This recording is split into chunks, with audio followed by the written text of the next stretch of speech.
Assalamualaikum warahmatullahi ta'ala wabarakatuh. Bismillah wa billah wa minallah wa ilallah wa alallah wa fillahi wa la hawla wa la quwwata illa billahil aliyyil azim. Qala rabbi syrah li sadri wa yassir li amri wahlul 'uqdatam min lisani yafqahu qawli.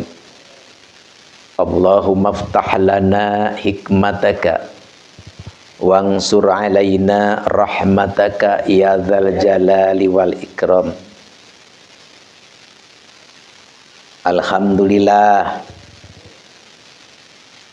kita semua bisa berkumpul lagi di Majelis Ta'lim Aribat Manba'ul Hikmah ini. Semoga kita nanti dipersatukan lagi oleh Allah Subhanahu wa Ta'ala di surganya. Amin ya Allah ya Rabbal Alamin. Karena nanti kita disatukan di akhir oleh Allah, bagaimana kita bersatu di muka bumi ini.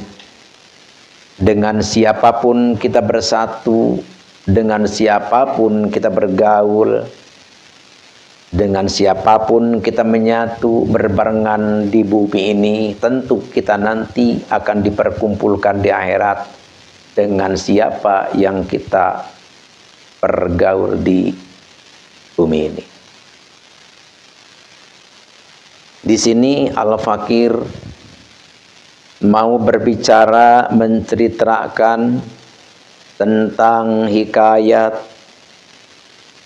penyebaran Islam di Nusantara yang dibawakan oleh para aulia Allah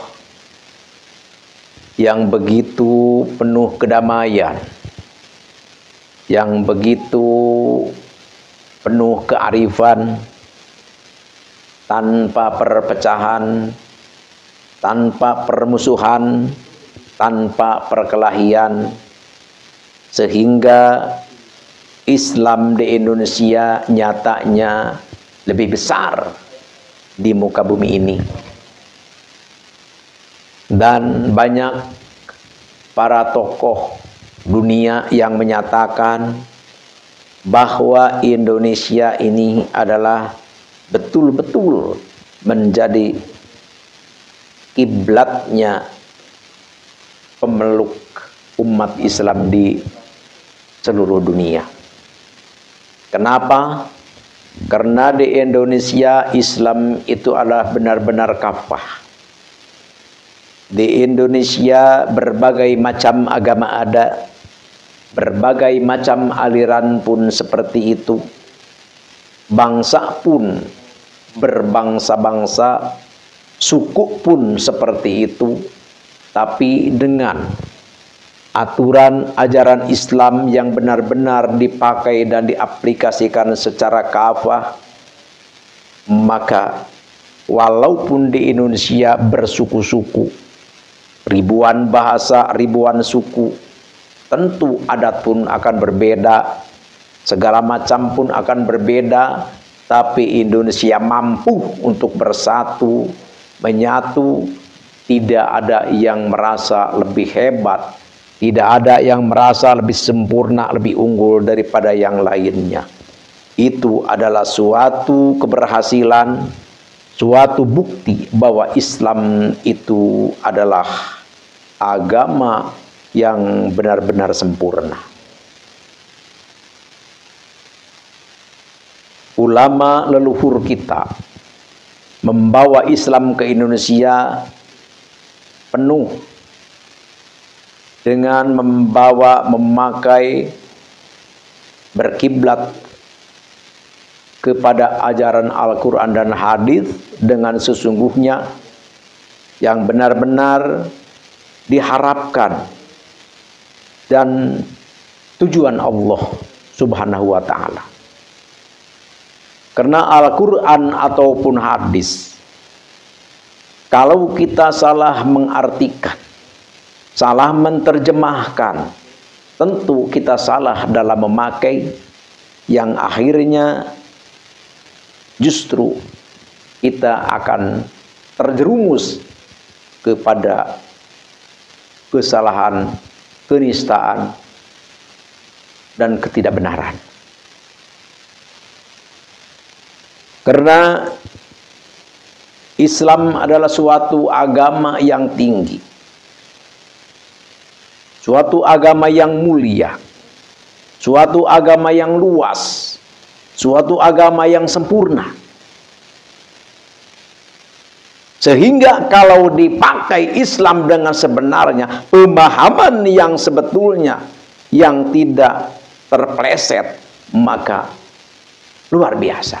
Seperti Islamnya di Indonesia yang dibawa oleh leluhur kita, para aulia-aulia Allah, yang sekarang dilanjutkan oleh Nahdlatul Ulama. Mampu Indonesia, walaupun berbeda suku, berbeda bahasa, berbeda bangsa, tapi mampu untuk bersatu. Tidak ada yang merasa lebih utama, lebih hebat, lebih unggul daripada yang lainnya. Itu adalah suatu keberhasilan. Karena di dalam Islam tidak ada kasta. Bahkan Nabi diutus pun ke muka bumi oleh Allah Subhanahu wa Ta'ala, tujuannya adalah untuk bisa mempersatukan bangsa di muka bumi ini. Karena di Arab sana dulu, waktu sebelum Islam, seperti apa carut marutnya tentang hal akhlak bejat, tentang hal aurat juga berserakan. Ya makanya seperti apa orang Arab dulu sebelum datang Islam. Tapi dengan adanya Islam, maka masyarakat Arab tertib. Masyarakat Arab berukun. Tapi kesini-sininya begitu bertambah tahun, timbullah yang mengaku beragama Islam, tapi justru mereka adalah tidak berkelakuan seperti aturan Allah, yaitu aturan Islam. Banyak yang mengaku Islam tapi kasar. Banyak yang mengaku alim tapi perontak. Banyak yang mengaku ahli agama tapi justru mereka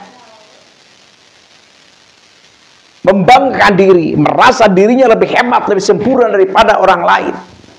Na'udzubillah, summa na'udzubillah. Dulu ya, Al-Fakir dulu waktu masih kecil ya, sampai besar di pesantren-pesantren, begitu luar biasa. Rata-rata guru ngaji, kiai Nusantara, rata-rata dulu Al-Fakir turun pesantren, naik pesantren, rata-rata kiai guru Al-Fakir yang Al-Fakir belajar ngaji di situ, rata-rata punya kiai, punya santri. Maksudnya apa?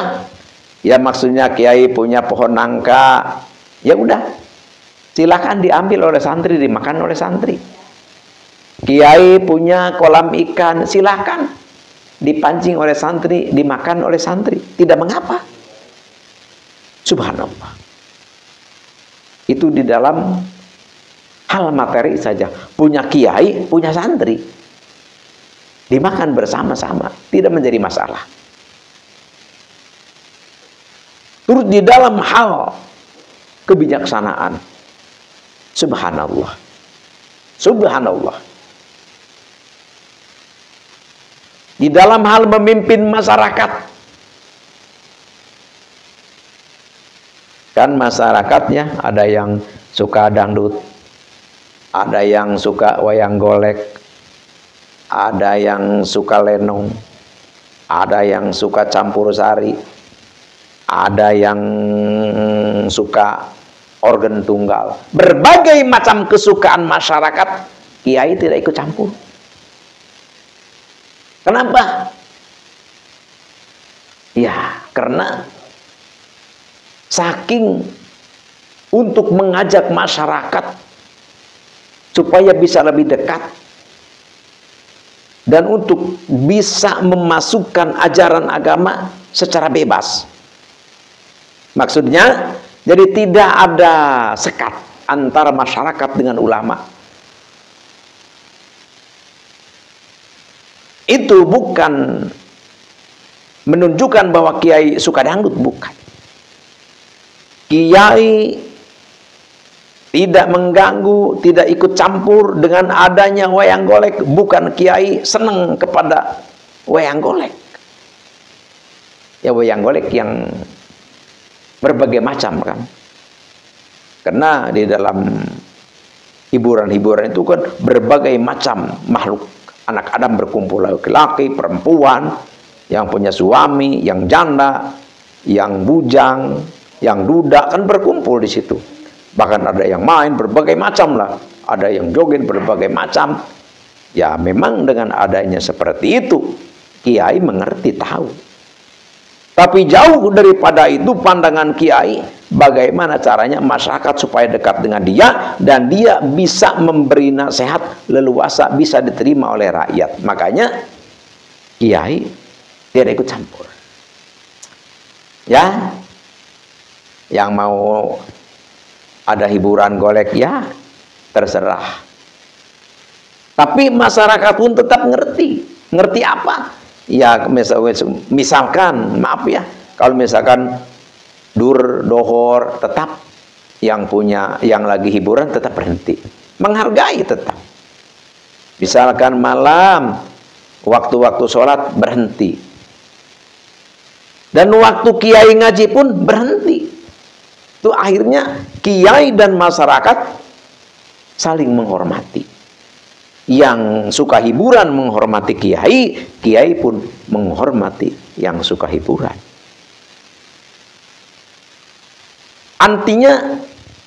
Intinya maaf apa? Ya intinya nantinya dengan adanya kesatuan, kebersatuan, ya kalau kiai mengadakan pengajian, masyarakat kan hadir. Jadi di situ kiai memberi nasihat-nasihat secara hukum. Tuh, jadi artinya apa? Artinya lemes caranya. Artinya lemes caranya. Tuh, jadi dengan pengajian mungkin ada masukan-masukan tentang hukum, nanti sadar sendiri. Ada sekarang, wah, keras. Langsung menyatakan dangdut itu adalah haram. Alatul malahi itu loh haram. Kalau ada yang menanggap wayang golek, menanggap dangdut, organ tunggal, bubarkan. Ya akhirnya bukan jelek, caranya kurang pas. Tujuannya bagus, tapi tetap efeknya tidak benar. Setelah tempat hiburan diserang, akhirnya mereka pun membalas dengan serangan lagi. Bahkan mungkin lapor ke negara, bisa berujung hukum. Itu adalah cara yang salah. Jadi oleh karena itu, kita sebagai bangsa Nusantara, kita adalah penduduk Indonesia asli, maka ikutilah para leluhur kita dalam membawa agama Islam secara rahmatan lil alamin. Jadi kita jangan kita membenci orang karena orang tidak mau sembahyang. Jangan kita membenci orang karena orang suka hiburan. Jangan kita membenci orang karena kesalahan orang. Jangan. Tetap kita baik dengan siapapun. Allah kita, bukan perbuatan. Tuhan kita pun bukan apa yang diaplikasikan oleh orang, tapi Tuhan kita adalah Allah. Allah berfirman di dalam Al-Quran, A'udzubillahi minasyaitonirrajim, Bismillahirrahmanirrahim, wa 'alaikal bilal. Kita hanya punya kewajiban, kita hanya ditugaskan oleh Allah untuk menyampaikan risalah. Adapun selanjutnya adalah prerogatif Allah Subhanahu wa taala. Jangan main paksa, jangan main serang. Kita cukup dengan memberi nasihat. Nasihat pun adalah wajadilhum billati ahsan, dengan mauidhah yang hasanah. Tuh, jadi kalau misalkan ada orang yang hiburan kita serang, itu bukan mauidhah bil hasanah, bukan wajadilhum billati ahsan. Itu kita sudah melenceng. Dan efeknya pun tidak akan positif. Oleh karena itu, seperti apa para leluhur kita, seperti apa ulama kita menyebarkan Islam, ayo kita tiru. Jangan kita terdoktrin, jangan kita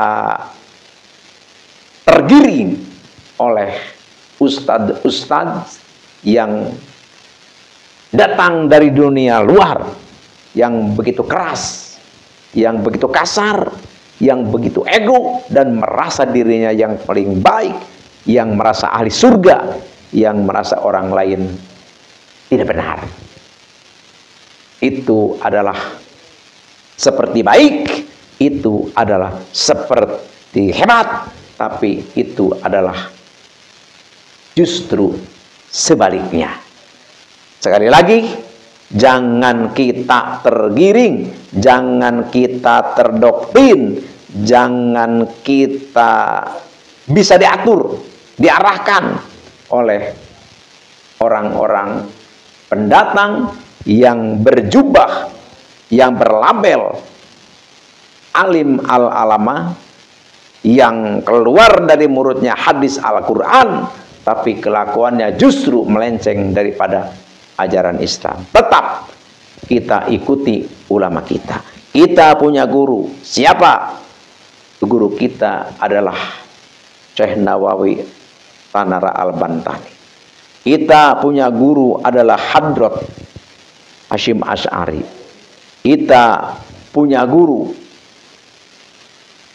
Mama Khalil Bangkalan Madura, dan kita punya guru Buya Dimyati, kita punya guru Buya Muhtadi, dan kita punya guru yang lainnya. Itu adalah ulama-ulama kita yang harus kita ikuti, harus kita teladani, dan harus kita turuti. Sekali lagi, jangan kita tergoda, terdoktrin, dan terarahkan oleh yang mengaku ulama, yang datang dari luar sana, tapi justru mereka adalah pemecah belah umat. Jauhi oleh kita. Tapi sekali lagi, hubungan kita tetap hubungan, baik kita tetap baik, tapi jangan ikuti perintahnya, jangan turuti apa yang disarankan oleh dia kalau sekira tidak sesuai dengan ajaran kita, yaitu ajaran yang diberikan oleh Allah dan Rasulnya adalah ajaran Islam secara kafah. Sekian demikian, terima kasih. Mohon maaf atas salah hilaf dan keliru. Al-'afwu minkum. Innallaha ma'ana. Allahumma la tu'ahidna inasina wa akhtana. Rabbana wa la tahmil alaina isran kama hamalna 'alal ladzina min qablina. Rabbana wa la tuhammilna ma la taqata lana bih wa'fu 'anna warhamna anta maulana fansurna 'alal qaumil kafirin. Assalamualaikum warahmatullahi wabarakatuh.